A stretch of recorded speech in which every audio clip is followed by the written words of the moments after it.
राधे राधे दोस्तों, आशा करती हूँ आप सभी स्वस्थ होंगे और मस्त होंगे। क्या मांस खाने वाले व्यक्ति की भगवान पूजा स्वीकार करते हैं या नहीं करते हैं? महाराज जी का क्या तर्क है इन बातों में? मेरी व्यक्तिगत राय क्या है कि जो मांस खाता है व्यक्ति, उसकी पूजा स्वीकार होती है, नहीं होती है? उसका कोई भी व्रत जो है वो संपूर्ण माना जाता है या नहीं माना जाता है? उसे व्रत का फल प्राप्त होता है या नहीं होता है? इसी विषय में आज आपको संपूर्ण जानकारी देने वाली हूँ। दोस्तों, यहाँ पर एक बात स्पष्ट कर दूँ कि ये मेरी व्यक्तिगत राय है जो आपके साथ साझा कर रही हूँ, और महाराज जी का भी इस पर बहुत सारे जो है वो विचार आ चुके हैं। यहाँ पर मैं अपना तर्क आपके साथ साझा कर रही हूँ और व्यक्तिगत मेरी क्या राय है इस बात को लेकर के वो आपके साथ साझा कर रही हूँ। किसी भी व्यक्ति को व्यक्तिगत तरीके से ठेस पहुँचाने का कोई भी मेरा विचार नहीं है, ये बात यहाँ पर मैंने स्पष्ट कर दी। जब प्रकृति ने खाने के लिए इतनी अच्छी अच्छी चीज़ें बनाई हैं तो हमें उसका सेवन करना चाहिए। कहा जाता है कि प्रोटीन की मात्रा होती है मांस में, जी ऐसा कुछ भी नहीं है। जो हमारे प्रकृति की देन है, जो हमारे पास अनाज है, उससे कई गुना ज़्यादा जो प्रोटीन होता है वो हमारे अनाजों में पाया जाता है।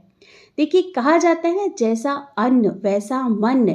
ये बिल्कुल 100% सही बात है दोस्तों। जैसा अन्न वैसा मन। एक बार थोड़ा सा विचार करके देखिए कि आपका कुछ काम करते वक्त मान लीजिए आपकी एक उंगली कट जाती है और थोड़ा गहरी से कटती है, गहराई से कट जाती है और उससे जो है वो खून निकलने लगता है, आपको दर्द पहुंचता है, आपको चोट पहुंचती है। उस दर्द का आप अंदाज़ा लगाइए कि आपको दर्द होता होगा। तो जब ये मांस काटा जाता होगा, ये भी एक जीव है, उसकी भी आह लगती होगी।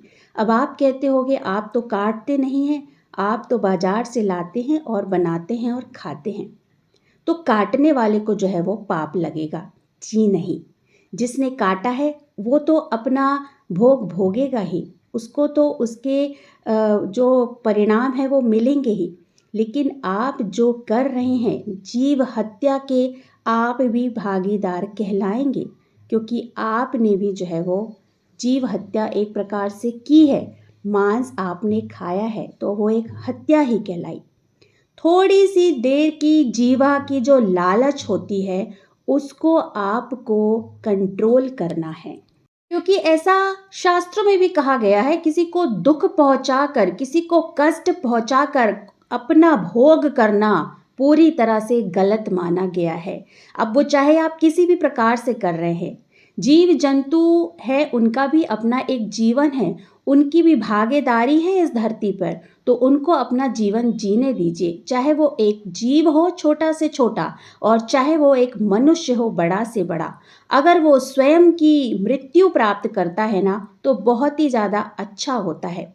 लेकिन हम किसी की मृत्यु करके, उसको चोट पहुंचाकर, उसको नोच कर, उसको काट कर वही भोजन अपने ग्रहण कर रहे हैं, वही भोजन जो है वो अपने रसोई घर में बना रहे हैं, तो वो रसोई जो होती है, महाराज जी कहते हैं वो जो रसोई होती है राक्षसी रसोई होती है। उस घर में भगवान का वास नहीं होता है। लोगों को मेरे ये जो बोल होंगे वो बहुत खराब लग रहे होंगे, बहुत गलत लग रहे होंगे, लेकिन एक बार शांत मन से एकांत में बैठ के विचार करिए कि आप क्या कर रहे हैं। अच्छा, यहाँ पर जो लोग त्याग करना चाह रहे हैं उनके लिए मैं एक बात यहाँ पर कह दूँ कि अपना पूरा ध्यान नाम जप पे लगा लो। अगर आप जो है वो त्याग करना चाह रहे हो, अगर आप मांस खाते थे लेकिन अब प्रवचन सुन रहे हो, त्याग करने की कोशिश कर रहे हो, देखिए तुरंत तुरंत तो नहीं होगा, लेकिन अगर आप कोशिश करेंगे, प्रवचन सुनेंगे महाराज जी के, तो आप ज़रूर इसका परित्याग करेंगे। और मेरी व्यक्तिगत यहाँ पर राय है कि जितना जल्दी हो सके सात्विक जीवन पे आ जाइए। भले ही आप लहसुन प्याज खा रहे हैं, कोई परेशानी की बात नहीं है, लेकिन आप मांस का जो है वो परित्याग कीजिए, सात्विक जीवन जिए और सात्विक व्यवहार अपनी दिनचर्या में लेकर आइए। अब बात करते हैं कि क्या जो मांसाहारी होते हैं, क्या जो मांस खाते हैं, भगवान उनकी पूजा स्वीकार करते हैं या नहीं करते हैं। देखिए, व्यक्तिगत तौर पर अगर कहूँ या महाराज जी की बातों को भी लेकर यहाँ पर अपना तर्क रखूँ, तो पूजा स्वीकार जो है वो नहीं होती है, क्योंकि भगवान नहीं कहते हैं कि किसी को कष्ट दे करके अपना भोग प्राप्त करो। अपना जो है वो अपना जीवन चलाओ, किसी को भी कष्ट मत पहुंचाओ। इस तरह से तो अगर देखा जाए, अगर इन बातों को पूरी तरह से देखा जाए तो सार यही निकलता है कि पूजा जो होती है वो स्वीकार नहीं होती है। अब बहुत सारे लोग कहेंगे कि ऐसा नहीं है, ऐसा कुछ भी नहीं है, तो वो आप अपना देख लीजिए।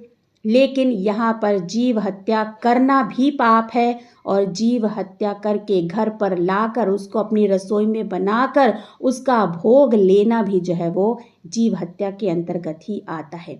इसलिए अगर आप त्याग करना चाह रहे हैं तो जल्दी से जल्दी त्याग कर दीजिए।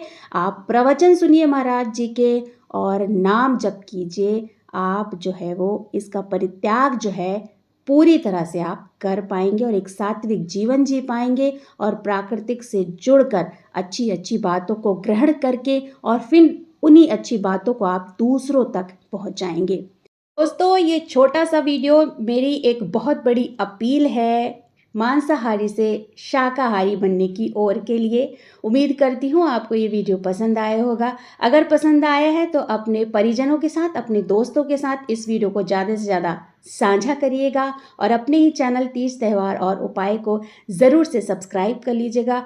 बहुत जल्द आती हूँ दोस्तों एक नए वीडियो को लेकर के। तब तक के लिए राधे राधे।